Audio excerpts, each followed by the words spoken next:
Once upon a time, there was a man named Alexander who lived a normal life until one day, he realized that he was not aging.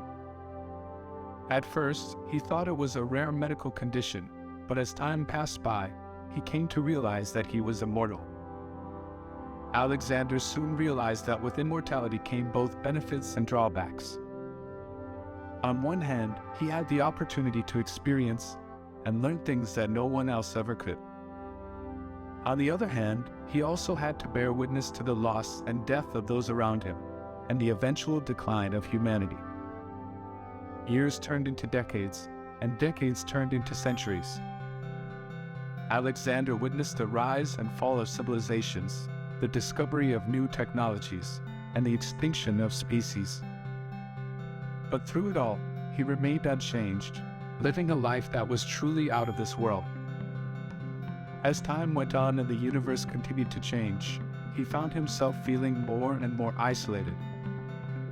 He was the only one left from his time, the last survivor of a bygone era.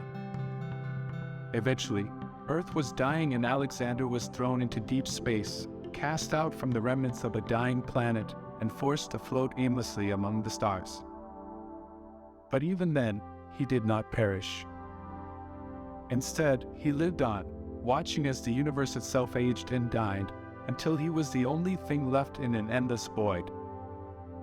And so, Alexander continued to exist, an immortal being in a universe devoid of life, forever contemplating his own existence and the meaning of it all. As Alexander floated through space, he came to appreciate the beauty of the universe in a way that no one else ever could. He saw stars being born and dying, watched galaxies colliding and merging, and beheld the majesty of nebulae and supernovae. He also came to understand the vastness of the universe and the relative insignificance of humanity. Despite his immortality, he felt humbled by the sheer scale of existence and the mysteries that still remained unsolved. Despite the loneliness, Alexander found comfort in the knowledge that he was experiencing things that no one else ever would. He had a unique perspective on the universe that was both awe-inspiring and humbling. As the years passed, Alexander became a kind of cosmic witness, observing the evolution of the universe and the birth and death of stars and galaxies. And despite the endless emptiness of deep space, he found beauty in the patterns and harmonies of the cosmos. In the end, Alexander came to understand that his immortality was a blessing, allowing him to experience the universe in a way that no one else ever could. Despite the endless expanse of time and space, boredom never seemed to bother Alexander. In fact, he found a strange peace in the emptiness and stillness of deep space.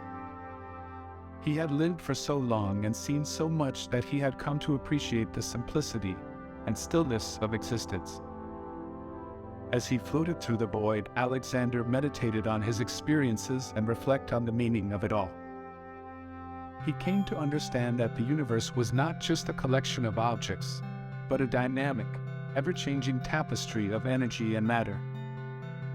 In his solitude, Alexander found a sense of contentment and inner peace that he had never known before. He was no longer in a hurry to see or experience anything, but instead enjoyed the stillness and silence of the universe. And so, Alexander continued to exist, his mind at peace and his heart content, in a universe that was both beautiful and vast. He knew that he would never age or die, and that his existence would continue on, unchanging, for all eternity. But that was okay, because he had finally found a sense of peace and contentment in the emptiness of deep space.